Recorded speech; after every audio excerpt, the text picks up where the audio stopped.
അനുഗ്രഹിക്കപ്പെട്ട നല്ല സമയത്തിനായി ഞാൻ ദൈവത്തെ സ്തുതിക്കുന്നു, സ്തോത്രം ചെയ്യുന്നു. ദൈവവചനം ശ്രവിച്ചുകൊണ്ടിരിക്കുന്ന എല്ലാ ദൈവമക്കൾക്കും വീണ്ടും വരാമെന്ന് അരുളി ചെയ്തവനായ കർത്താവായ യേശു ക്രിസ്തുവിൻ്റെ ധന്യനാമത്തിൽ ഞാൻ എൻ്റെ സ്നേഹവന്ദനം അറിയിക്കുന്നു. ഇന്നത്തെ അല്പസമയത്തെ ചിന്തയ്ക്കായി 1 സങ്കീർത്തനം 6 വാക്യം നമുക്ക് വായിക്കാം. യഹോവ നീതിമാന്മാരുടെ വഴി അറിയുന്നു, ദുഷ്ടന്മാരുടെ വഴിയോ നാശകരമാകുന്നു.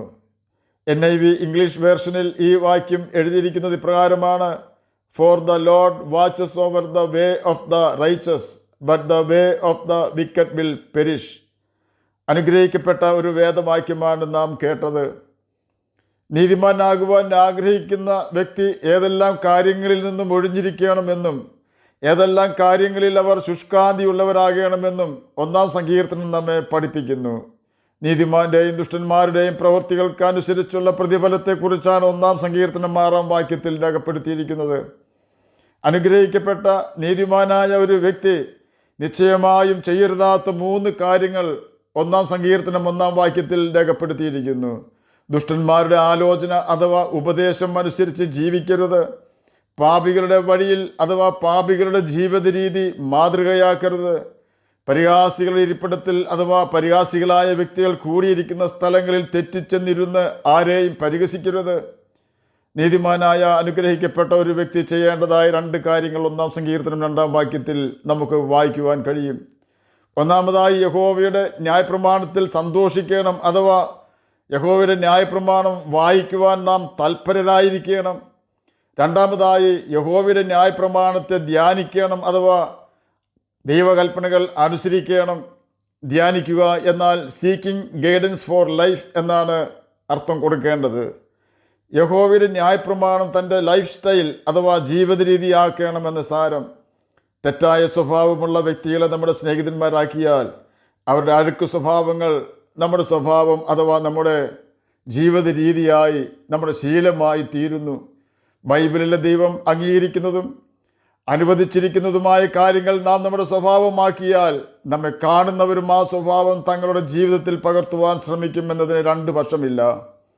അതുപോലെ തന്നെ ചെയ്യരുതെന്ന് ദൈവവചനമായി ബൈബിളിൽ രേഖപ്പെടുത്തിയിരിക്കുന്ന കാര്യങ്ങൾ നാം ചെയ്താൽ മറ്റാരും അത് തിരിച്ചറിഞ്ഞില്ല എങ്കിലും സാത്താൻ അത് തിരിച്ചറിയുവാൻ കഴിയുമെന്ന് നാം ഓർക്കണം.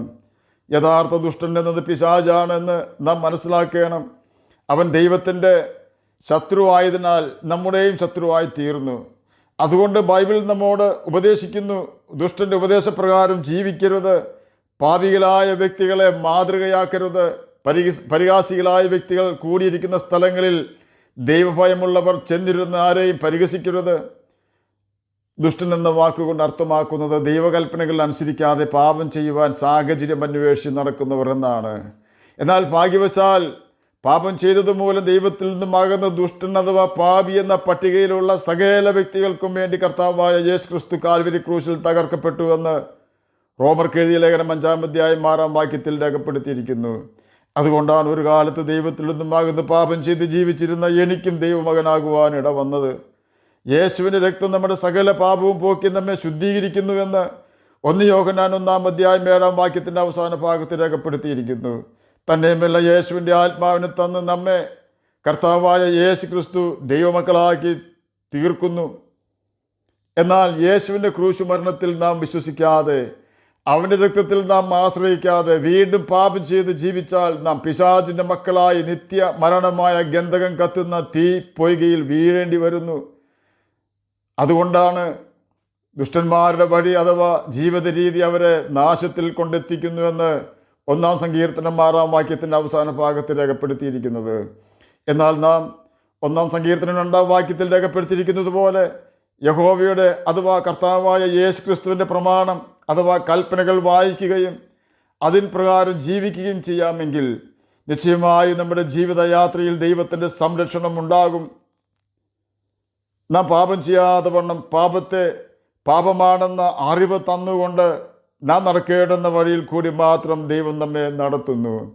ദൈവം നമ്മെ നടത്തുന്ന വഴിയിൽ കൂടി നടന്നാൽ നമ്മോട് സംസാരിക്കുന്ന വ്യക്തികൾ നമ്മെ ദൈവത്തിൽ നിന്നും അകറ്റുന്നവനാണോ എന്നും അവർ പറയുന്ന കാര്യങ്ങൾ പാപത്തിൻ്റെ ചതിയോ വലയോ ഉണ്ടോ എന്നും ദൈവം നമുക്ക് അറിയിച്ചു തരും. അതുപോലെ തന്നെ പാപികളായ വ്യക്തികൾ ചെയ്യുന്ന കാര്യങ്ങളും പറയുന്ന വാക്കുകളും നാം ചെയ്യാതെയും മാതൃകയാക്കാതെയും ജീവിക്കുവാൻ വേണ്ട ജ്ഞാനം ദൈവം നമുക്ക് തരും. പരിഹാസികളായ വ്യക്തികൾ ഇരിക്കുന്ന സ്ഥലങ്ങളിൽ നാം ചെന്നെത്താതെ വണ്ണം കർത്താവ് നമ്മുടെ വഴി തിരിച്ചുവിടും. കാരണം യേശു നമ്മുടെ എല്ലാ വഴികളിലും ജീവിത സാഹചര്യങ്ങളിലും കാവൽ ഏർപ്പെടുത്തിയിരിക്കുന്നു, സംരക്ഷണം ഒരുക്കിയിരിക്കുന്നു.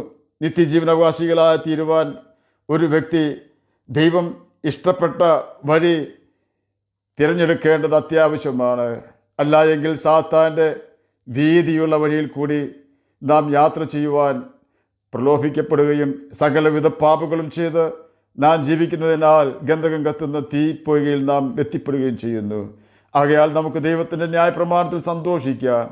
യഹോവയുടെ ന്യായപ്രമാണം നമ്മുടെ ജീവിത രീതി അഥവാ ലൈഫ് സ്റ്റൈൽ ആക്കി മാറ്റാം. അവൻ്റെ പ്രമാണം അനുസരിച്ച് നമുക്ക് നിത്യജീവനാവകാശികളായി തീരാം. അതിന് കർത്താവ് നമ്മെ സഹായിക്കട്ടെ എന്ന് പ്രാർത്ഥിച്ചുകൊണ്ട് ഞാൻ എൻ്റെ വാക്കുകളിൽ നിന്ന് വിരമിക്കുന്നു. നമുക്ക് പ്രാർത്ഥിക്കാം. ഞങ്ങളെ സ്നേഹിക്കുന്ന സ്വർഗീയ പിതാവേ, നല്ല വചനത്തിനായി അങ്ങയെ സ്തുതിക്കുന്നു, സ്തോത്രം ചെയ്യുന്നു. എന്നെ കേൾക്കുന്ന ഏതെങ്കിലും പ്രിയപ്പെട്ടവർ അങ്ങയെ തിരിച്ചറിയാതിരിക്കുന്നുവെങ്കിൽ അങ്ങയെ തിരിച്ചറിയുവാൻ തക്ക കൃപ അവർക്ക് കൊടുക്കുകയാണമേ. അങ്ങനെ വചനം വായിക്കുവാനും ഗ്രഹിക്കുവാനും അതനുസരിച്ച് ജീവിക്കുവാനും വേണ്ട ദൈവകൃപാടിയും മടിയെ കേൾക്കുന്ന അങ്ങയുടെ കുഞ്ഞുങ്ങൾക്ക് നൽകി തന്ന് സഹായിക്കുകയാണമേ. രോഗത്താൽ ഭാരപ്പെടുന്നവർക്ക് രോഗസൗഖ്യം കൊടുക്കുകയാണമേ. പഠിക്കുന്ന കുഞ്ഞുങ്ങൾക്ക് പഠിക്കുവാനുള്ള ബുദ്ധിയും ജ്ഞാനവും ഓർമ്മശക്തിയും കൊടുക്കുകയാണമേ. പ്രാർത്ഥന കേട്ടതിനായി സ്തോത്രം. യേശുവിൻ്റെ നാമത്തിൽ തന്നെ ആമേൻ. കർത്താവ് എല്ലാവരെയും അനുഗ്രഹിക്കട്ടെ. സ്തോത്രം.